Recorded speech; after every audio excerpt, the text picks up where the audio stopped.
Hello my dear student, welcome to my channel sermon lecturer. आज का ये video class 10 विज्ञान 2025 बोर्ड एग्जाम के लिए सबसे ज्यादा इंपॉर्टेंट है। आपका बोर्ड एग्जाम बहुत ही ज्यादा नजदीक है। ऐसे में बहुत सारे स्टूडेंट कह रहे हैं सर विज्ञान में डर लग रहा है, ठीक है, हम कैसे करेंगे विज्ञान का पेपर। तो आप लोगों का है 4 मार्च को विज्ञान का पेपर, और आज का ये जो वायरल पेपर है ना, आपको 4 मार्च के विज्ञान के पेपर में देखने को मिलेगा, क्योंकि ये बहुत ज्यादा वायरल पेपर है बोर्ड एग्जाम के लिए। अगर आपने ये पूरा पेपर सॉल्व कर लिया, साइंस में आपको 90% लाने से कोई नहीं रोक सकता। ठीक है, ये बहुत ज्यादा इंपॉर्टेंट वीडियो है और आप लोग इस वीडियो को लास्ट तक देखना। और इस वीडियो में मैं आपको जितने भी क्वेश्चन बताऊं विज्ञान के वायरल पेपर का, वो नोट कर लेना, ठीक है, क्योंकि ये बहुत ज्यादा वायरल पेपर है और ये वीडियो 1 घंटे के बाद डिलीट भी हो सकती है, क्योंकि ये जो है बहुत ज्यादा वायरल पेपर है। बोर्ड एग्जाम का सेम मैंने पेपर ले आया है, तो मतलब बोर्ड एग्जाम जो है यूपी बोर्ड एग्जाम के ये खिलाफ है।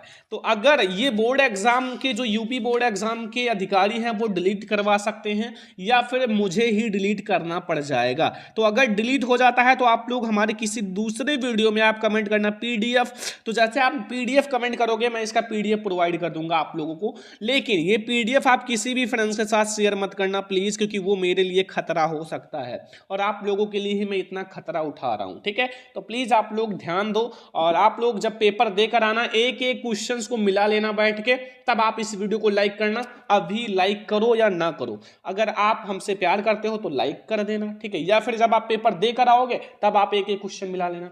यहाँ अपना अनुक्रमांक डाल देना, यहाँ नाम डाल देना। अनुक्रमांक जो है वो है क्या है, 224371 और अपना नाम डाल देना, लाइक जो भी है अंकित कुमार, ठीक है। और पेपर का कोड है 801 IF। बहुत ज्यादा हार्ड आप लोगों का पेपर बोर्ड एग्जाम में आने वाला है। आप लोग देखना आपके बोर्ड एग्जाम में थोड़ा सा हार्ड पेपर आएगा, तो प्लीज आप लोग सतर्क रहना। इजी क्वेश्चन के अलावा जो इस पेपर में मैंने जैसा पेपर आएगा हार्ड क्वेश्चन बहुत ज्यादा लिया है, ठीक है, क्योंकि पेपर थोड़ा सा हार्ड आएगा। समय जो रहेगा वो 3 घंटे 15 मिनट का रहेगा। पूर्णांक जो रहेगा वो 70 नंबर का रहेगा, ठीक है। निर्देश जो है वो प्रारंभ के 15 मिनट जो है प्रसारथी को प्रश्न पत्र पढ़ने के लिए दिया गया है, ठीक है। और यह जो प्रश्न पत्र है 2 खंड में है, आ तथा बा में विभाजित है। खंड आ में जो प्रश्न है वो बहुविकल्पीय हैं, जिसमें 4 विकल्प दिए गए हैं। सही विकल्प चुनकर OMR पत्रक पे आप उत्तर भरिए। और खंड बा जो है वो वर्णात्मक प्रश्न है। खंड बा के लिए आपको कॉपी दी जाएगी, उसमें आप लोगों को लिखना रहेगा। प्रत्येक खंड के 3 उपखंड का, खा, गा में विभाजित है और प्रत्येक खंड के सभी प्रश्न एक साथ करना आवश्यक है। प्रत्येक खंड नए पृष्ठ से आरंभ कीजिए। सभी प्रश्न अनिवार्य है, ये सब पढ़ लेना थोड़ा सा, ठीक है। और प्रारंभ प्रश्नों के अंक उनके सम्मुख लिखे गए हैं। आवश्यकता अनुसार अपने उत्तरों की पुष्टि स्वच्छ नामांकित चित्रों तथा समीकरण द्वारा दीजिए। रासायनिक समीकरण तो सब कुछ मैं आपको समझाऊंगा। ये चीज आप बोर्ड एग्जाम में पढ़ना या मत पढ़ना, क्योंकि सेम ऐसे ही आप लोगों का लिखा रहेगा। ये जो है पेपर का ही है, तो ऐसे फर्स्ट सेकंड थर्ड फोर्थ 5 6 लिखा रहेगा, बस कोई टेंशन नहीं है, ठीक है। अब यहां हमारा खंड आ स्टार्ट होता है। इसमें बहुविकल्पीय प्रश्न होगा जिसमें उपखंड का रहेगा, उपखंड का, ठीक है। और उपखंड का में हम लोग देखते हैं माय डियर स्टूडेंट, बहुत इंपॉर्टेंट वीडियो है। देखो ये जितने भी क्वेश्चन है तैयार कर लो 20 में 20। पहले हम लोग ऑब्जेक्टिव फिक्स करेंगे, बहुविकल्पीय प्रश्न। पहला प्रश्न है, किसी बिंब का अवतल दर्पण द्वारा बना प्रतिबिंब आभासी, सीधा तथा बिंब से बड़ा पाया गया वस्तु की स्थिति कहां होनी चाहिए। आप लोगों ने जब अवतल दर्पण की 6 स्थितियां पढ़ा होगा, तो उसमें जो लास्ट वाला उसमें आप लोगों को सब चीज अलग दिखा था। उसमें आभासी मिला था और सब में वास्तविक तथा सीधा, वास्तविक तथा उल्टा था 5 में, लेकिन लास्ट वाले में जो था वो वास्तविक नहीं था बल्कि आभासी तथा सीधा था। तो वो जो था वो हमारा मुख्य फोकस तथा वक्रता केंद्र के बीच था, या फिर वक्रता केंद्र पर या वक्रता केंद्र से परे यानी कि पीछे, या दर्पण के ध्रुव तथा मुख्य फोकस के बीच में।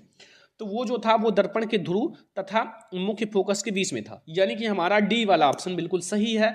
और आई होप आपको पहला क्वेश्चन बिल्कुल सही से समझ में आ गया होगा। आइए दूसरा क्वेश्चन देखते हैं। क्वेश्चन नंबर 2 है, किसी दर्पण से आप चाहे कितनी भी दूरी पर खड़े हों पर आपका जो प्रतिबिंब है सदैव सीधा प्रतीत होता है। प्रतीत होने का मतलब संभवतः दर्पण होगा।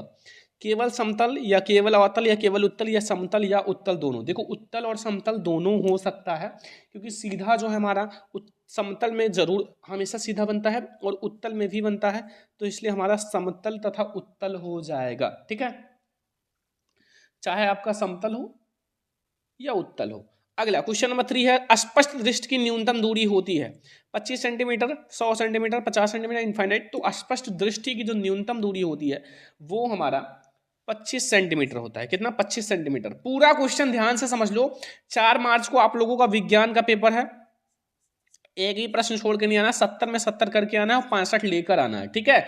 यूपी बोर्ड के छात्र, ये बहुत इंपॉर्टेंट क्वेश्चन मैं आपको बता रहा हूं। चंद्रमा से देखने पर आकाश दिखाई देता है बेगानी या वैगनी, नीला, सफेद या नीला। तो देखो ये जो मिसफील्ड है ना, ये जो मिस्टेक है, ये बोर्ड एग्जाम के पेपर में देखने को मिलेगा, 100% गारंटी है, ठीक है। ये मिस्टेक देखने को मिलेगा, मिला लेना, ठीक है। बैगनी की जगह आप कोई भी दूसरा कर सकते हो, जैसे आप लोग कर सकते हो लाल, लाल, ठीक है, लाल कर लो। इसको आप काला कर लेना, क्योंकि हमारा काला ही दिखाई देता है, क्योंकि चंद्रमा से देखने पर आकाश काला दिखाई देता, तो ये काला कर लेना, ठीक है। नीला के स्थान पर काला, ठीक है। ध्यान रखना कि काला दिखाई देता है, ठीक है। ये मिस्टेक आपको बोर्ड एग्जाम में देखने को मिलेगा, तो आप वहां जो आपके टीचर रहेंगे उनसे सही करा लेना, ठीक है। खुद मत करना, क्लास में आपको बताएंगे कि सही कर लो, ठीक है। एक अश्वशक्ति जो है वो बराबर होता है 746 वाट, 736 वाट, 756 वाट या 726 वाट। तो एक अश्वशक्ति जो होता है वो बराबर होता है किसके? वो जो बराबर होता है वो 746 वाट के बराबर होता है। किसके? 746 वाट के बराबर होता है। अगला क्वेश्चन, क्वेश्चन नंबर 6 है, किसी मकान में 200 वोल्ट पर इस विद्युत आपूर्ति की जाती है 100 ओम और 200 ओम की प्रतिरोध के 2 विद्युत बल्ब प्रतिदिन 1 घंटा प्रयोग में आते हैं, प्रतिदिन विद्युत मकान खपत होगी, ठीक है।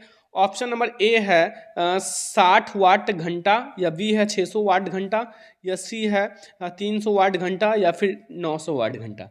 तो वो जो होगा माय डियर स्टूडेंट, वो थोड़ा सा न्यूमेरिकल है, तो न्यूमेरिकल मैं अभी लगाऊंगा नहीं, क्योंकि मैं आप लोगों को, ये वायरल पेपर है, जल्दी जल्दी समझाऊंगा, ठीक है। तो याद कर लेना 600 वाट घंटा लगेगा, ठीक है। 600 वाट घंटा, बस ये आप लिख लो, ठीक है।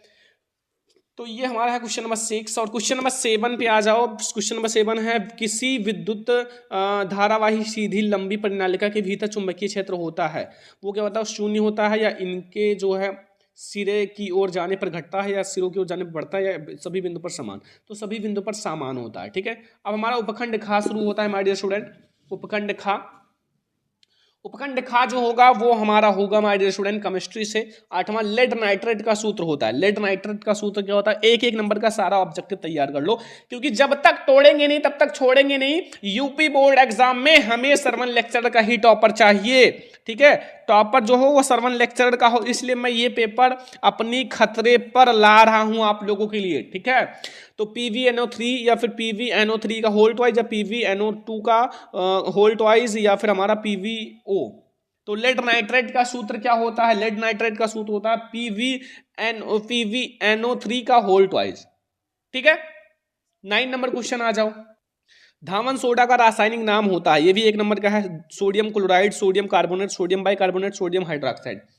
तो धावन सोडा का जो रासायनिक नाम होता है, धोने वाले सोडा का, सोडियम कार्बोनेट होता है, Na2CO3 × 10H2O, ये होता है सूत्र।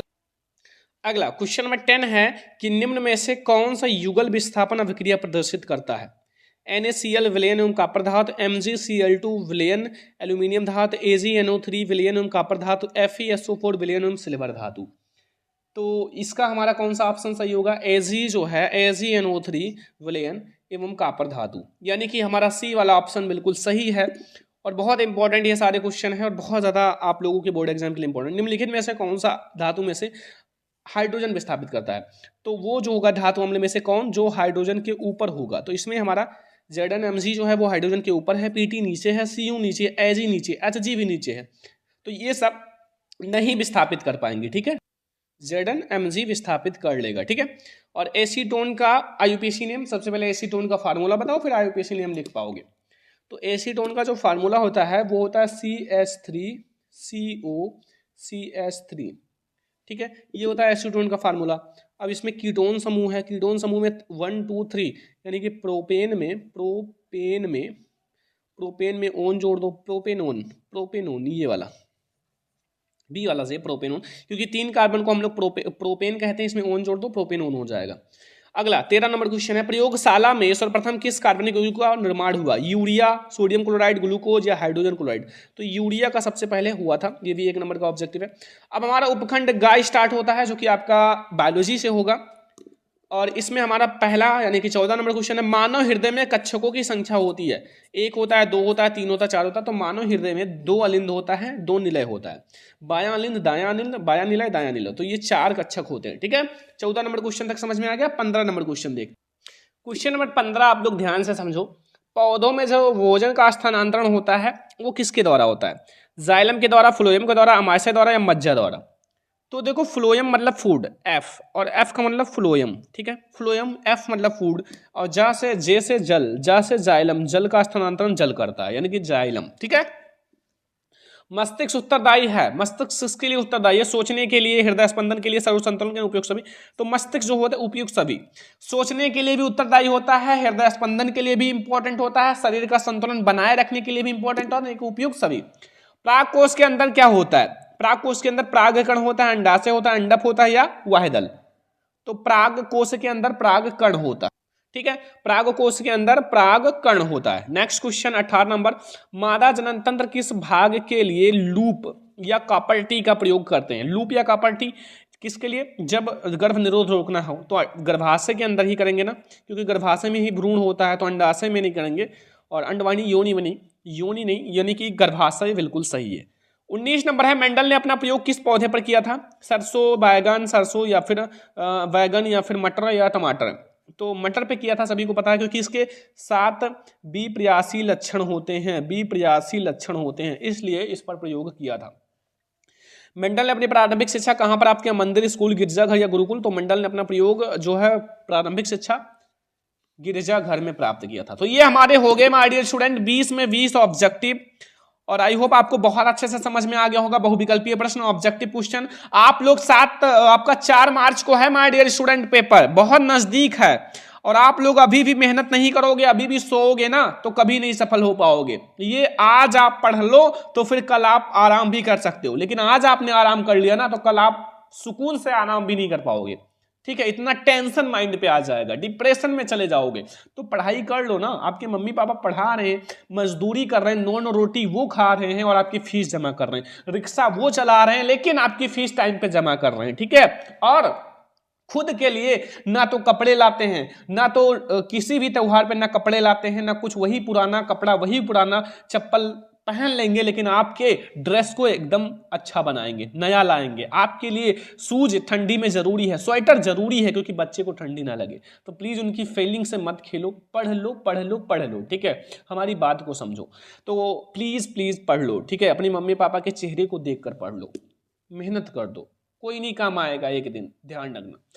उपयुक्त आपको खंड बा वर्णात्मक प्रश्न खंड उपखंड का, इसमें आपको भैया बोर्ड एग्जाम की कॉपी दी जाएगी, उसमें लिखना है। मैं आपको सारा कुछ समझा देता हूँ बहुत अच्छे से। देखो, सबसे पहले उत्तल दर्पण तथा इसकी फोकस दूरी के बीच स्थित वस्तु के बने प्रतिबिंब की स्थिति तथा प्रकृत आवश्यक किरण आदि द्वारा खींची। देखो, एक उत्तल दर्पण की स्थिति है जिसमें जब वो फोकस के बीच, यानी कि जो दर्पण है तथा फोकस के बीच, जो आप लोगों का दर्पण होता है उत्तल दर्पण, और फोकस के बीच जब वस्तु रखी हो तो वो वाला बनाना है। तो ये एक आप लोगों का 4 नंबर का रहेगा, और आप लोग बढ़िया से बना देना और उसका कारण वगैरह सब कुछ लिख देना। फिर आप लोगों को ये करना, 5 सेंटीमीटर लंबाई का कोई बिंब जो है, बिंब का मतलब होता है वस्तु, याद रखना एनसीईआरटी में बिंब लिखा हुआ है, वस्तु इसका मतलब होता है। 32 सेंटीमीटर वक्रता त्रिज्या की किसी उत्तल लेंस दर्पण है, दर्पण सामने 20 सेंटीमीटर की दूरी पर रखा गया है, प्रतिबिंब की स्थिति और साइज बताइए। 1/f वाला फार्मूला लगाओ, 1/f बराबर 1/v और प्लस 1/u, यही फार्मूला लगाओ, आपको आंसर मिल जाएगा। क्या है, यहाँ से आपका ये दे ही रखा है 20 सेंटीमीटर, यू यानी कि इतना दूरी, यानी कि यूं आपका 20 सेंटीमीटर दे ही रखा है, माइनस में कर लो। उत्तल दर्पण है, प्लस में आपका ये एफ कितना दे रखा है, वक्रता त्रिज्या दे रखा है, तो उसका आधा कर लो 16 सेंटीमीटर प्लस में, बस लगा दो। क्या इसमें हार्ड है, समझ नहीं आ रहा तुमको। घरों की वायरिंग के परिपथ में जो फेस होता है, फेस का क्या महत्व है, आवश्यक परिपथ आरेख खींचकर बताइए। ये भी 4 नंबर का, 4 नंबर के आपकी इसमें 3 क्वेश्चन रहेंगे 12 नंबर, ये उपखंड का में, और एक क्वेश्चन 6 नंबर का रहेगा। जैसे मानव नेत्र के प्रमुख भागों का वर्णन करो, किसी वस्तु का मानव नेत्र से प्रतिबिंब बनना किरण आरेख द्वारा समझाइए। 6 नंबर नहीं आता तो ओम के नियम की परिभाषा लिखिए और इसके सत्यापन के लिए आवश्यक प्रयोगों का वर्णन करिए, पता लिखिए इसका, ये 6 नंबर। दोनों में से कोई एक आप लोगों को करना है, चाहे आप ओम का नियम करो, चाहे आप लोग मानव नेत्र के प्रमुख भागों का वर्णन करो, कोई एक आप करोगे, मिलेगा 6 नंबर। तो बहुत ज्यादा इंपॉर्टेंट ये क्वेश्चन है। अगर आपने ये क्वेश्चन पढ़ लिया तो ये 12 नंबर, 6 18, 18 में 15 तो कहीं नहीं गया, 15 नंबर आप बोर्ड एग्जाम में करके आओगे, गारंटी है। आप 100% स्टाम्प पे लिखवा लो। लेकिन आप पढ़ते नहीं हो, तैयार नहीं करते। सबसे बड़ी स्टूडेंट की गलती होती है, बस देख लिया और बस ना पढ़ेंगे ना तैयार करेंगे ना कुछ, केवल क्या करेंगे, देख लेंगे। भाई देखने से क्या मिलेगा, जब तक ये टिक लगा लो अपने क्वेश्चन बैंक में और एक एक क्वेश्चन को रटो, याद करो, लिख लिख कर पढ़ो, रगड़ दो, 1 महीना खुद को रगड़ दो पढ़ाई के पीछे, ठीक है। उपखंड खा निम्न की परिभाषा दीजिए। 2 नंबर, हाइड्रोजनीकरण, आयनिक यौगिक, इनका आपको एक एक नंबर मिलेगा, एक एक नंबर, तब आपको मिलेगा 2 नंबर। जब आपने हाइड्रोजनीकरण और आयनिक यौगिक दोनों की परिभाषा दोगे, 1 नंबर आपको हाइड्रोजनीकरण का मिलेगा, 1 नंबर आपको मिलेगा आयनिक यौगिक, और 4 नंबर ये समजातीय, समजातीय कर लो, जातीय, ठीक है। समजातीय श्रेणी किसे कहते हैं, उदाहरण द्वारा समझे। समजातीय, समजातीय का मतलब होता है चाहे उनके क्रियात्मक समूह समान हो, ध्यान रखो मैं आपको बताता हूं, क्रियात्मक समूह समान हो, समूह, या फिर उनका क्या समान हो, एक होता है क्रियात्मक समूह, एक होता है समूह। तो क्रियात्मक समूह जैसे OH हो या COH हो, सारा एक जैसा हो, या फिर आपका समूह है तो एल्केन हो, एल्कीन हो, एल्काइन हो, तीनों एक जैसे हो, तब आप लोगों का माना जाएगा, ठीक है। पढ़ा रखा है, ऐसा कोई क्वेश्चन नहीं जिसको मैंने नहीं पढ़ा रखा। फिर 4 नंबर का एक है तांबे के 2 मुख्य अयस्कों के नाम व सूत्र लिखिए। कॉपर पाइराइड से तांबे के निष्कर्षण की विधि को मुख्य पदों के द्वारा समीकरण द्वारा समझाइए, ये 4 नंबर का। तो 4 नंबर के आपके ये क्वेश्चन बहुत इंपॉर्टेंट है, ठीक है, बहुत ही इंपॉर्टेंट है माय डियर स्टूडेंट, ठीक है। अब आ जाओ, फिर यहां आ जाओ कि, ठीक है, तो ये आप लोगों का एक एक नंबर का रहेगा, ये आप लोगों का 2 नंबर का, तभी तो 6 4 10 6 16, मतलब 6 4 10 4 14 6 20 का आप लोगों को केमिस्ट्री हो जाएगा, ठीक है। तो यहाँ बेकिंग सोडा बनाने की विधि, गुण तथा भौतिक गुण उपयोग 6 नंबर, अथवा नहीं आता तो ये 6 नंबर कर सकते हो कि निम्नलिखित पर टिप्पणी लिखिए। कार्बनिक यौगिकों में ऑक्सीकरण अभिक्रिया, साबुनीकरण की सफाई की प्रक्रिया, उभयधर्मी ऑक्साइड, ये 6 नंबर। मतलब आप लोगों को इन दोनों में से कोई एक 6 नंबर के लिए, बेकिंग सोडा तो काफी आसान दे दिया है लेकिन इंपॉर्टेंट है 6 नंबर के लिए, चाहे आपका बेकिंग सोडा है, व्यंजक चूर्ण या धावन सोडा, कुछ भी आए, तो बेकिंग सोडा बनाने की विधि, भौतिक गुण, उपयोग, सब कुछ आपको बताना है। और अथवा नहीं आता तो आप लोग आस्कीकरण अभिक्रिया, ऑक्सीकरण जो आप लोगों का कार्बनिक यौगिकों में है 4 नंबर चैप्टर में, और साबुन की सफाई की प्रक्रिया और उभयधर्मी ऑक्साइड, इनके बारे में बताना है, ठीक है। ध्यान रखना ये केमिस्ट्री है। और आप लोग एक बात याद रखना, फिजिक्स 25 नंबर का, केमिस्ट्री 20 नंबर का और बायोलॉजी 25 नंबर का आता है, ठीक है, ये चीज ध्यान रखना। उपखंड का जो होता है वो हमारा फिजिक्स होता है, उपखंड का केमिस्ट्री होता है, उपखंड का बायोलॉजी होता है, ठीक है, ये ध्यान रखना। ये चीज आप थोड़ा सा ध्यान रखना, बच्चे क्लियर नहीं कर पाते। उपखंड का आ जाओ, बायोलॉजी देखो, इसमें हमारा पादपों में जो ये फ्लोयम होता है, फ्लोयम, देखो मुझे पेपर बहुत ही जल्दी मिला है तो मैंने बहुत जल्दी जल्दी इन सबको टाइप किया है। द्वारा भोज्य पदार्थों का स्थानांतरण आपको समझाना है, स्थानांतरण चित्र सहित आपको समझना है, एक चित्र के द्वारा। ये 4 नंबर आप लोगों को मिल जाएगा। फिर 9वां है जो अंतःस्रावी ग्रंथि किसे कहते हैं, कहते हैं हमारे शरीर में पाई जाने वाली अंतःस्रावी ग्रंथियों का नाम लिखिए, ये भी 4 नंबर, मतलब 4 नंबर के ये सारे क्वेश्चन हैं, तो 4 नंबर आपको मिल जाएगा। फिर यहाँ से आप लोगों का पुष्प का नामांकित चित्र बनाया और इनके चक्र को समझाइए, 4 नंबर का। तो 4 नंबर के आपके भैया रहेंगे 3 क्वेश्चन इसमें भी, और आपको देकर जाएंगे 12 नंबर, ठीक है, 12 नंबर आपको मिल जाएगा 4 नंबर के। और फिर यहाँ आपका लास्ट में आएगा उत्सर्जन तंत्र किसे कहते हैं, मुख्य उत्सर्जी अंगों का वर्णन कीजिए, ये 6 नंबर। अथवा मंडल के आनुवंशिकता के तीनों नियम आप लोगों को पता है कि नहीं पता, मैं आपको बता दूं थोड़ा सा। प्रभाविता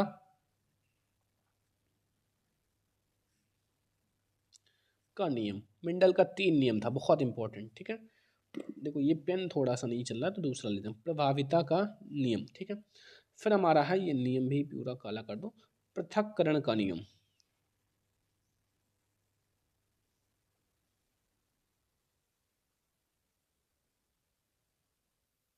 का नियम।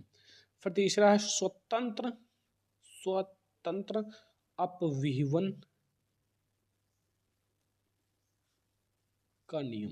ये 3 नियम दिया था मेंडल ने, बहुत इंपॉर्टेंट है तीनों, इसका 2 मिलेगा, इसका 2, इसका 2, यानी कि 6 नंबर मिलेगा, तीनों करोगे तब। तो ये आज का हमारा बहुत ज़्यादा स्पेशल वीडियो है माय डियर स्टूडेंट। 70 में 70 नंबर का मैंने आपको आपका विज्ञान का पेपर समझा दिया, हर एक टॉपिक मैंने आपको समझाया है, ठीक है। और मैं आपको ये सारा सॉल्यूशन आपको पीडीएफ प्रोवाइड कर दूंगा, नेक्स्ट वीडियो में मैं आपको पढ़ा दूंगा।